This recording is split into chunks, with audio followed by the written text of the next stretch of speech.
Well, the main thing is probably to take benefit from all the evidence to contextualize the emergence of Christ groups. So it will be misleading to use only New Testament literature, for instance, to understand what Christ groups meant in the context of the social, religious, institutional context of the first century CE. So we have a huge amount of evidence, archaeological, epigraphical, for instance, evidence that we can use to understand what Christ groups, along with other religious groups, meant when they emerged in the Greek East at that time.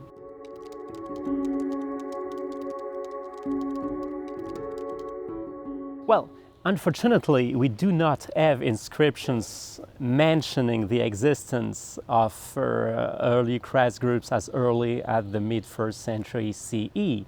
What we have, on the contrary, and which is still very interesting, important to understand in which context, once again, the Christ groups emerged in the Greek East at that time, it's many inscriptions mentioning, for instance, referring to associations, occupational clubs, brotherhoods, for instance. And this helps us better understand which were the other associations existing in the case of Philippi, for instance, in this very city, and what were the local population, for instance, and inhabitants of the city. And so it's very important to understand that the Christians were not alone in those cities.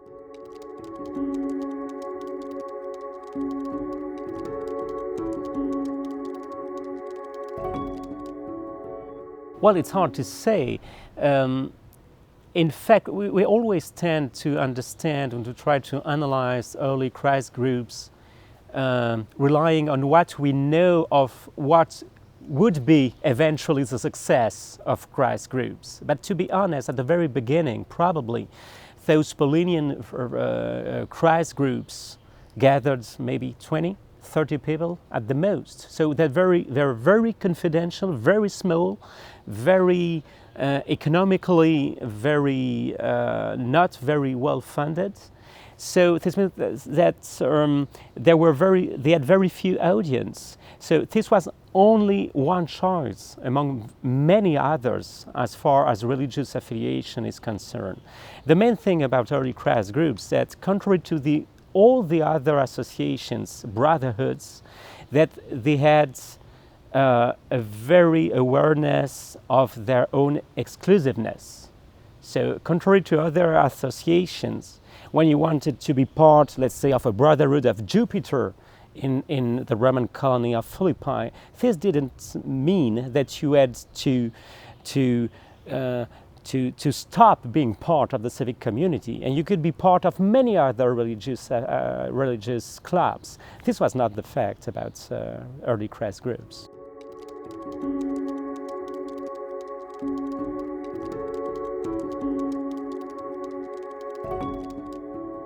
No, it's a very good question. I think there is a gap between what Paul and the other further theologians like Tertullian, Origen, for instance, say about what should be the behavior of Christians on the one hand. On the other hand, the realities experienced by the ordinary member of the Christ groups. And there is a gap. Of course, we have always as scholars the tendency to rely and to have discussion relying on what Paul says, of course. And we have very few evidence about the realities experienced by ordinary members. But I'm pretty sure that in some instances, people would join an early Christ groups and at the same time would continue just being an ordinary citizen, which would mean taking part, for instance, in sacrifices or in cultic rites of the citizens.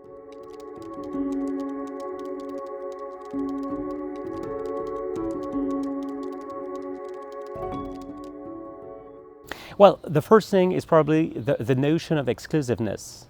So this was at least, as you said, the kind of ideal, which was a kind of programmatic thing about what Christianity should be about, contrary to other associations. The first thing. The second thing is their invisibility in the cityscape. And this is a huge difference in comparison with the other associations. So as far as their internal organizations, I'm pretty sure that early Christ groups can be compared with other associations. As far as the hierarchy is concerned, as far as financial gestion, for instance, as far as how members were dealt with, and so on and so forth.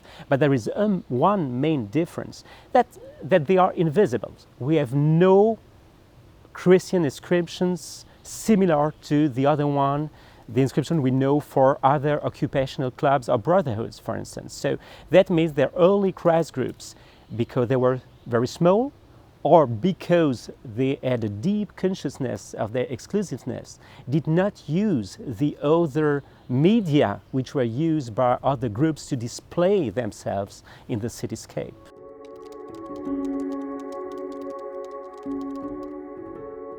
I'm not that sure, because we know, if we take once again the example of Philippi, but there are many other examples throughout the Greek East, we know of many other associations or brotherhoods which also promoted and used a discourse of, let's say, eschatology or soteriology. For instance, the Orphic and Dionysiac groups, which are well attested in Eastern Macedonia, in the area of Philippi. We have many inscriptions dating of the 1st, 2nd century CE, and showing that those associations and brotherhoods which use this discourse about salvation and afterlife, use inscriptions and were very well integrated in the city, in the civic community.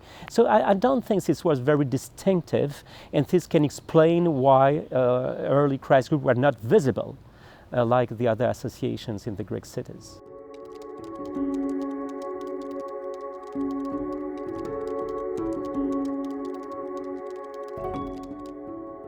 Most of them, you're right, but we are, for instance, in Philippi, we know of our 2nd century inscriptions, which is an epitaph, an epigram, probably of a man who are part of an Orphic brotherhood, and they're saying explicitly that the true life will be in the other one. So, and if I remember well, the phrasing was, okay, you are this kind of dialogue between a traveler and the owner of the epitaph, and the travelers say, okay, you will now live the real life in the other world.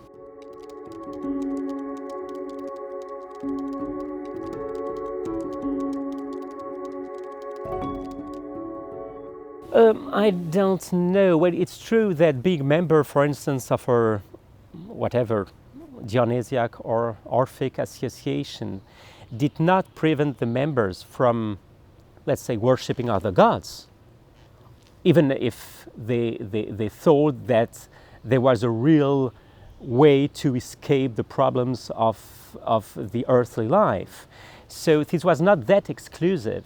But I think the main difference still is the problem of the sacrifice, and being part of, or taking part in, or not taking part in the, let's say, the civic rituals, which implies sacrificing. And this was very problematic for the early Christians. And this probably or partly explain why we have very few attestation, the evidence for Christians actively taking part in the civic life, as an official, for instance.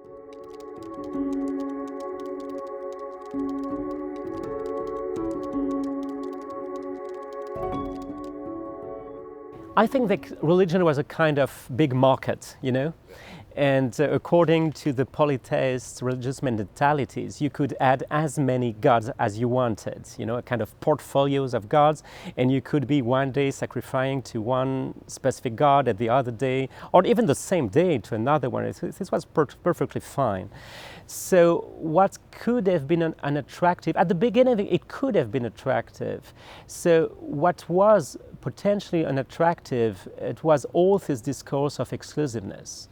So at least what Paul said about this, that you should not eat meat from the sacrifices, for instance. You should not be part of the civic rituals. You should try not to be part of the civic life, and you should wait for the real city and the real citizenship in heaven. This was really disruptive as far as the civic ethics was concerned. So this could be attractive in a way, like the other, let's say, soteriologic discourses provided by other brotherhoods. On the other hand, it's very disruptive. And an early Christian had to be probably very courageous to make the step and to join the group. And this was all the more true after the beginning of the first century, when Christians for the first time started to suffer repression from the Roman state, precisely because they didn't want to be part of the sacrifice or to perform the rites and oath in honor of the emperor.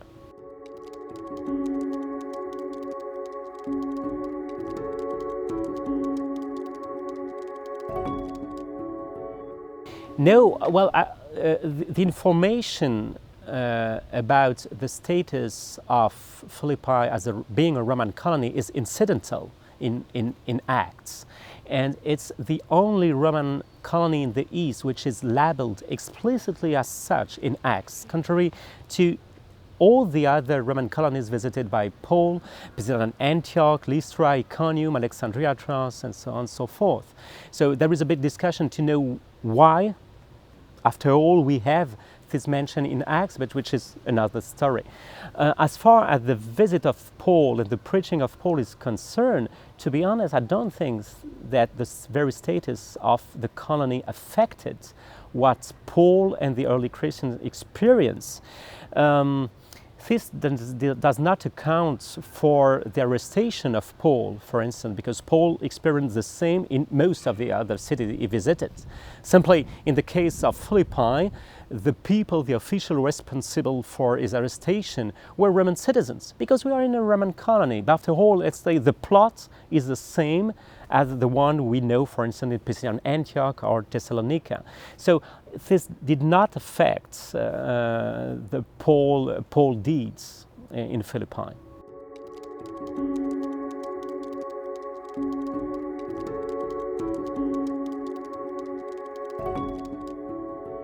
Well,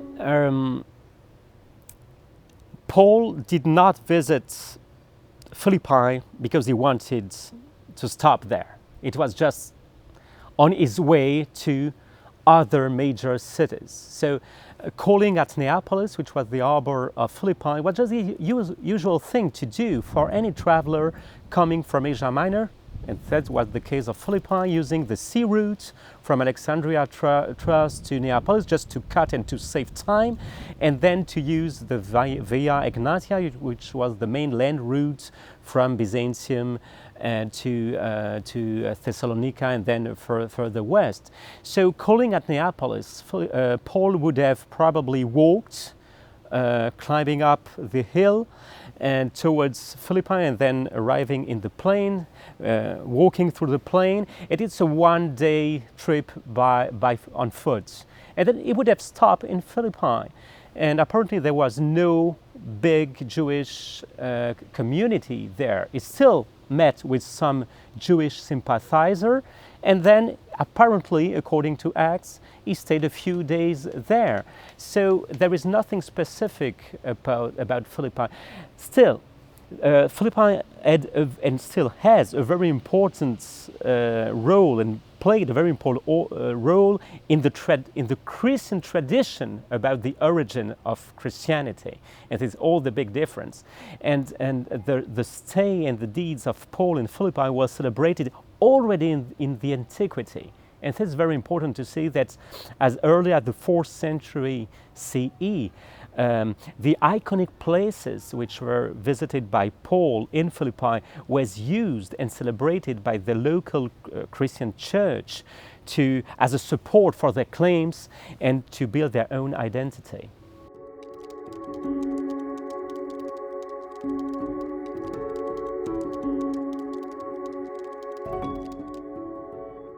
Well, it's just to understand the past in its very cultural and relevant contexts.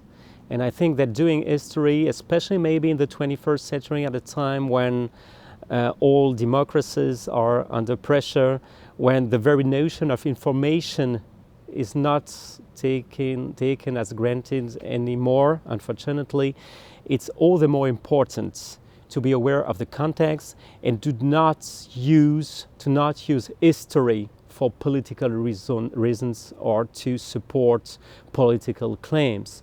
And so this is, let's say, idealistic, and is, I think, the role of history in the 21st century. And as far as early Christianity is concerned, I think it's very important to understand the emergence of early Christianity just to avoid using the history of Christianity for political reasons.